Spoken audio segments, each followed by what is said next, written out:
Perkenalkan, nama saya Dedi Suprianto. Saya seorang dokter hewan yang bertugas terhadap kesehatan hewan yang ada di Hutan Kota Muhammad Sabki, Kota Jambi.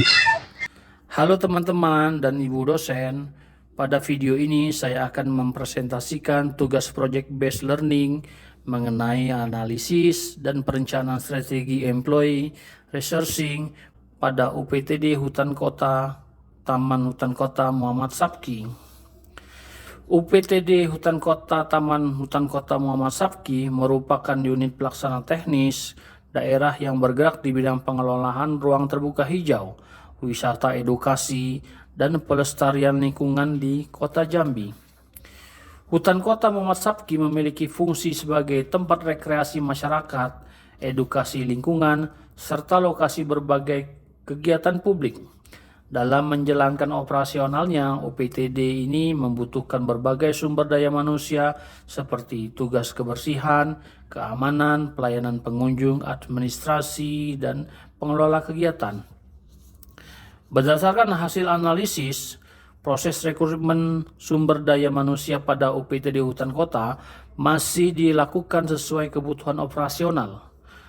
Perekrutan biasanya mempertimbangkan pengalaman kerja, kesiapan bekerja di lapangan, kemampuan dasar calon tenaga kerja. Namun proses rekrutmen masih belum sepenuhnya terstruktur karena belum menggunakan standar kompetensi yang jelas, pelatihan awal yang rutin, maupun sistem seleksi yang lebih profesional. Hal ini menyebabkan kualitas dan kemampuan SDM terkadang belum merata. Dalam aspek kesesuaian kerja, sebagian karyawan sudah bekerja sesuai bidangnya masing-masing, namun masih terdapat beberapa kondisi di mana karyawan bekerja di luar kemampuan atau kompetensinya, seperti kurangnya kemampuan digital dalam administrasi maupun promosi media sosial. Selain itu, turnover atau pergantian tenaga kerja juga dapat terjadi terutama pada tenaga honorer atau tenaga lapangan. Faktor penyebab turnover antara lain beban kerja, motivasi kerja, serta kurangnya pengembangan karir. Berdasarkan hasil analisis, terdapat beberapa masalah utama dalam pengelolaan SDM di UPTD Hutan Kota. Masalah pertama yaitu sistem rekrutmen yang belum struktur secara maksimal.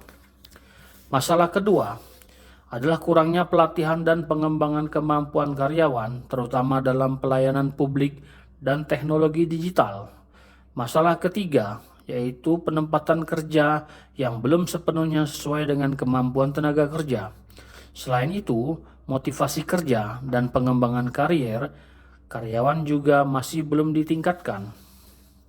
Untuk mengatasi masalah tersebut, terdapat beberapa strategi employee resourcing yang dapat diterapkan. Pertama, membuat perencanaan kebutuhan SDM yang lebih struktur berdasarkan kebutuhan operasional dan jumlah pengunjung. Kedua, penerapan sistem rekrutmen berbasis kompetensi melalui seleksi administrasi, wawancara, dan penilaian kemampuan kerja. Ketiga, memberikan pelatihan rutin kepada karyawan mengenai pelayanan publik, komunikasi, penggunaan teknologi digital, dan pengelolaan lingkungan. Keempat, menempatkan karyawan sesuai dengan kemampuan dan minat agar bekerja menjadi lebih efektif dan produktif. Kelima, meningkatkan motivasi kerja melalui pemberian reward, evaluasi kerja rutin, dan menciptakan lingkungan kerja yang nyaman.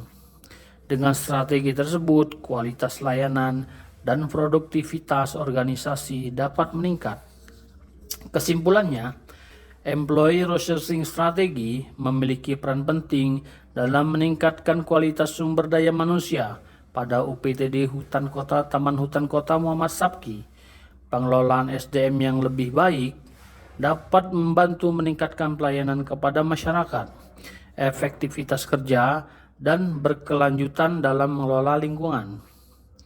Rekomendasi yang dapat diterapkan yaitu memperbaiki sistem rekrutmen, meningkatkan pelatihan SDM, menempatkan karyawan sesuai kompetensi, serta meningkatkan motivasi dan pengembangan karier tenaga kerja. Dengan sistem employee resourcing yang lebih baik, diharapkan OPTD Hutan Kota dapat memberikan pelayanan yang lebih profesional dan berkualitas. Terima kasih.